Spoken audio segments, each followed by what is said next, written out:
Vous vous rendez compte que si vous n'avez pas de racines, vous n'avez pas de base, mais vous êtes complètement à la merci de tous. Vous êtes influençable, vous êtes facilement influencé et vous vous perdez dans ce monde. Je suis Corinne Améiamo Toka de Villiers.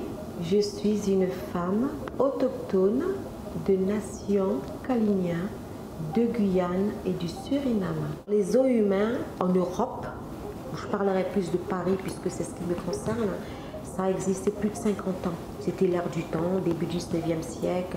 Et il y a eu des exhibitions en Europe, partout. Et précisément au jardin d'acclimatation à Paris. Les Kaliniens ont eu 2 exhibitions. Donc en 1882, une petite famille de Irakubo qui est partie, donc Pipi Airamo. Dans les archives, il n'y a pas eu de mort. 10 ans après 1892, 33 individus qui sont partis du Suriname. Donc M. Lavaux est venu chercher des sauvages pour le compte du jardin d'acclimatation. Il leur avait miroité la belle vie. Vous aurez une vie douce, vous gagnerez de l'argent et vous verrez le grand chef des Blancs. Et puis même, si vous voulez vivre sur place, vous aurez de quoi. 21 jours après, ils ont été amenés directement au jardin d'acclimatation. Quand ils sont arrivés, mais là, ils ont déchanté. On les a reçus dans une grande verrière avec des plantes exotiques chauffées, puisque c'est l'hiver, c'est au mois de février. Rien que pour vous dire, le premier dimanche, après leur arrivée, il y avait 600 000 visiteurs, rien que pour eux. Tous les matins, ils avaient les scientifiques qui les palpaient, mesuraient, observaient, parce que c'était aussi la curiosité de l'exotisme qu'il fallait étudier. Et les après-midi, à partir de 14 h jusqu'à 18 h, voire plus, ils devaient simuler des danses, faire de la poterie et torse nu, puisqu'il fallait qu'on voit leur attributs, leur seins, leur tatouage corporel. Je ne sais même pas quel terme j'ai pu employer à un moment donné, puisque je suis passée par une phase de colère, de haine, d'incompréhension, mais tout m'est passé.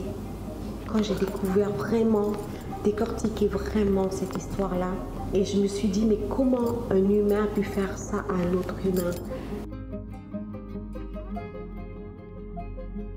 En 2018, quand j'ai vu Sauvage au cœur des eaux humaines de Pascal Blanchard et de Brune Pugébé sur Arte Bonne Pioche, et je vois ma grand-mère, donc la veuve de mon grand-père, Alphonse, Toka Alphonse, qui témoigne, qui devient la mémoire de cette histoire, avec ma tante, mon oncle, au village à Yaoundé, où on a vécu, où on vit d'ailleurs, parce que c'est une presqu'île. Tout s'embrouille dans ma tête, puisqu'à un moment donné, c'est la voix de Abdel Malik, et à la fin, il dit une phrase qui m'a touchée en plein cœur. C'est à la génération future, en parlant de Molko, de remettre cette mémoire en lumière.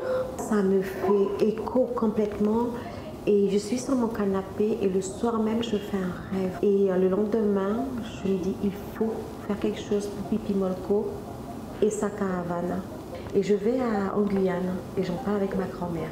Et ma grand-mère me dit, ma petite fille, c'est un sujet très lourd. C'est un sujet de mémoire, c'est un sujet de spiritualité. Il faut vraiment être forte parce que ce n'est pas un jeu, cette histoire. Et je me dis, à travers quoi on va se faire entendre? Donc, il y a l'association Moliko à l'Etokpo, les descendants de Moliko et les descendants de toutes ces personnes. Il y avait 3 objectifs. C'était faire reconnaître cette histoire en Guyane, officiellement, par un mémorial. Ensuite, faire la valorisation de l'histoire dans les manuels scolaires. Et puis, je savais par les témoignages qu'il y avait des morts. On était tellement loin de la découverte de ces restes humains. Mais je me suis toujours dit, la 3e, ce sera que si un jour on retrouve nos morts, on retrouve nos aïeux, il faudra qu'ils reviennent au pays. On a fait une rencontre historique entre les chefs coutumiers franco-suriname, parce qu'on ne peut pas faire un travail de mémoire sans leur accord. Le mémorial a été réalisé, financé à 100% par la collectivité territoriale de Guyane, et en 9 mois, on a créé un bébé. 2 beaux bébés, parce que c'est Pipi Airamo et Pipi Molko, 2 femmes autochtones, Kalinia, une femme âgée et une jeune femme, qui représentent les 2 générations. La sagesse et l'autre qui découvre aussi la vie, parce qu'elle était à la fleur de sa vie, 14-15 ans.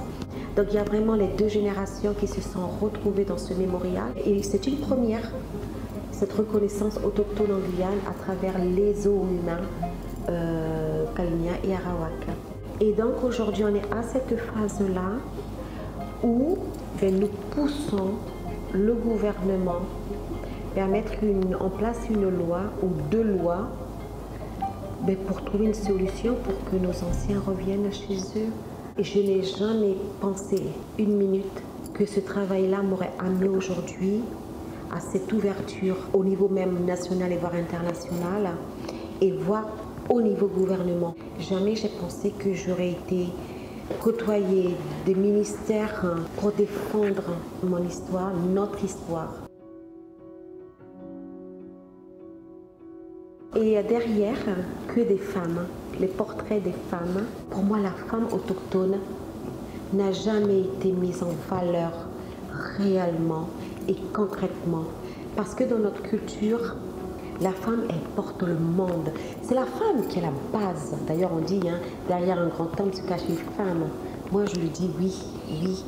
Et chez nous, chez les Kaliniens, les autochtones, c'est la femme qui fait tout.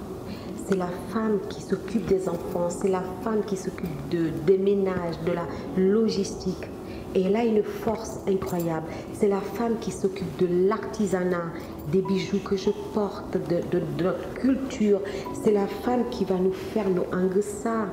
Donc elle est vraiment la base. Quand vous avez découvert ces photos, qu'est-ce que vous avez ressenti?